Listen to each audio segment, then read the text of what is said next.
Simon Harris on Tanaiste has found time in his very, very busy schedule today to meet with members of the Indian community to assure them that everything possible was being done to protect them, to make them safe, and to make sure they understood the value of their contribution to Irish society.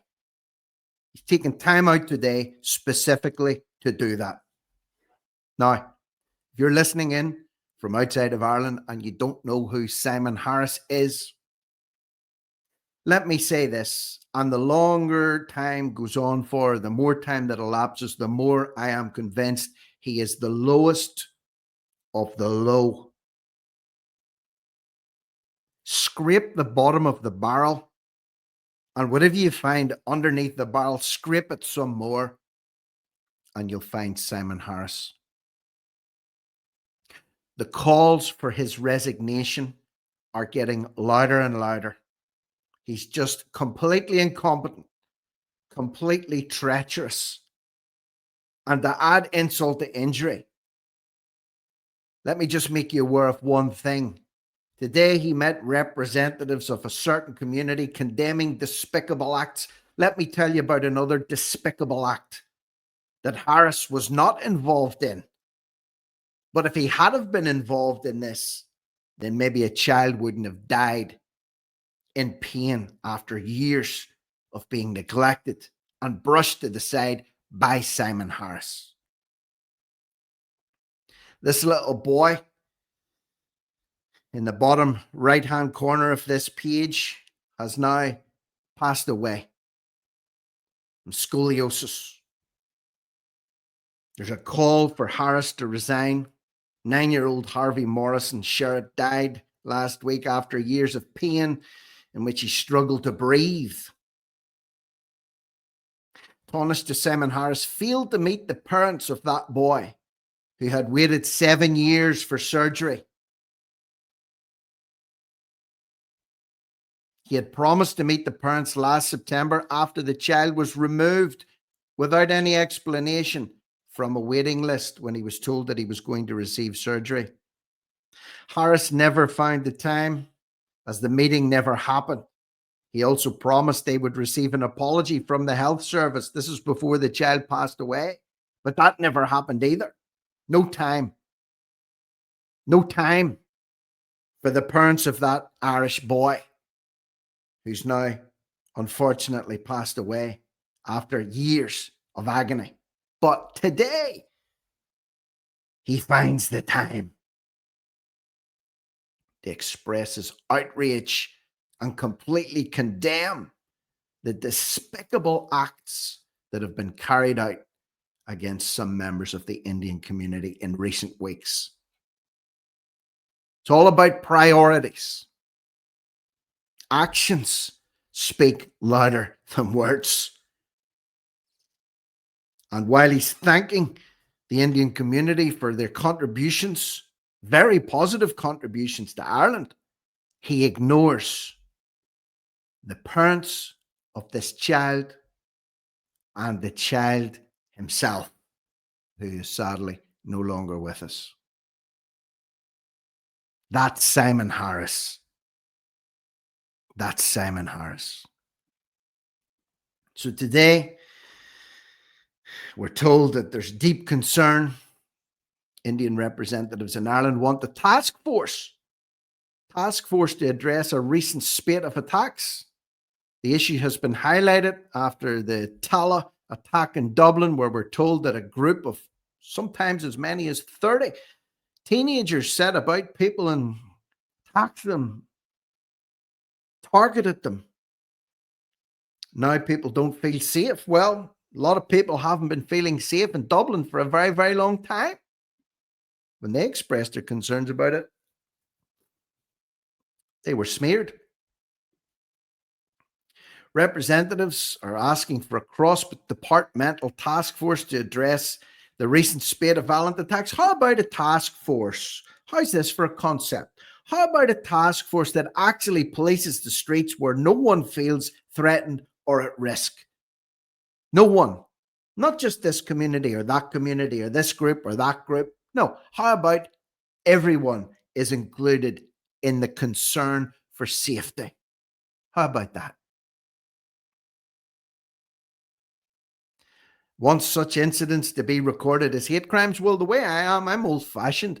If someone attacks me, if someone wants to cause me physical harm, I'm taking that as a hate crime, irrespective of who they are. They want to harm me, they want to hurt me, they maybe want to off me. That's a pretty hateful thing to do. A silent vigil has been held. The Indian embassy has issued a warning. There's been an increase in instances. That's fine. Let's address that 100%. But let's address all attacks in all parts of the community. Period. Let's clamp down on it. Period. They said Indian citizens in Ireland should take reasonable precautions and avoid deserted areas. Guess what? That's what Irish people are doing too. Many women and young girls will not go out alone anymore.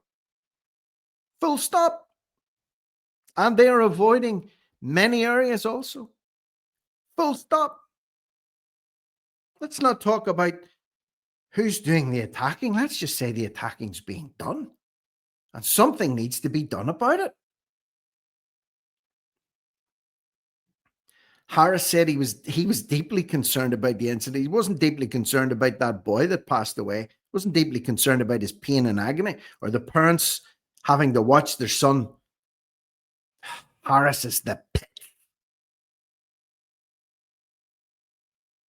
Harris, if you're watching this, shame on you. You couldn't look at yourself. I don't believe you have a mirror in your house. You couldn't look at yourself in the mirror. Despicable man. He's deeply concerned.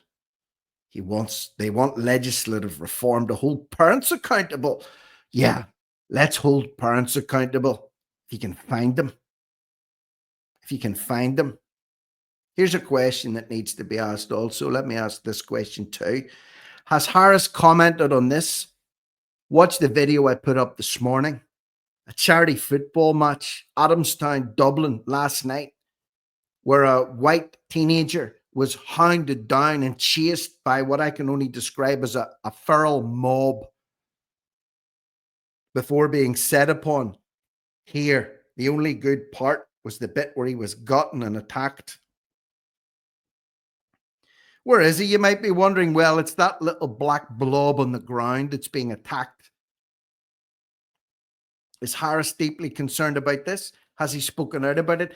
I said earlier on today, there's been silence from the media. There's been silence from councillors in Dublin and politicians. And guess what? It's now Monday evening and there's still silence. There's still silence. So will that silence be broken for that young lad in Adamstown in Dublin? Will he be meeting with representatives of that local area also? Or is his outrage selective? His pontification selective? And his time is obviously allocated on the basis of what matters most. And when it comes to sick children in pain, he's nowhere to be seen. That's Simon Harris, for those of you who aren't in the know. And maybe now you'll look at him, if you don't already know him or you weren't sure about him, you'll look at him in a little bit of a different light. Wretch of a man. His time will come. It's not a threat, that's just life. Men like that, what goes around comes around. In one way, shape, or form, it just happens. You reap what you sow. I don't wish him any ill will. But a man like that, doing what he's doing, treating people the way he's treating them. Anyway, on that happy note, leave me your thoughts, comments, and opinions below. Is it time for him to go? Will he go? Will he have the brass neck to hang on with those little spindly fingers of his, the position that he has, continuing to wreak havoc in Ireland, or will he go? Leave me your comments below. Subscribe to the channel if you haven't already done so. Share this content if you feel like it. You know, mess up someone's night good and proper. Send them one of my videos. Let them have a look at it. But let's get the word out there and let's shine a light on people like Harris. For now, I'm Rick Munn. This is No Risk, No Reward Media, over and out.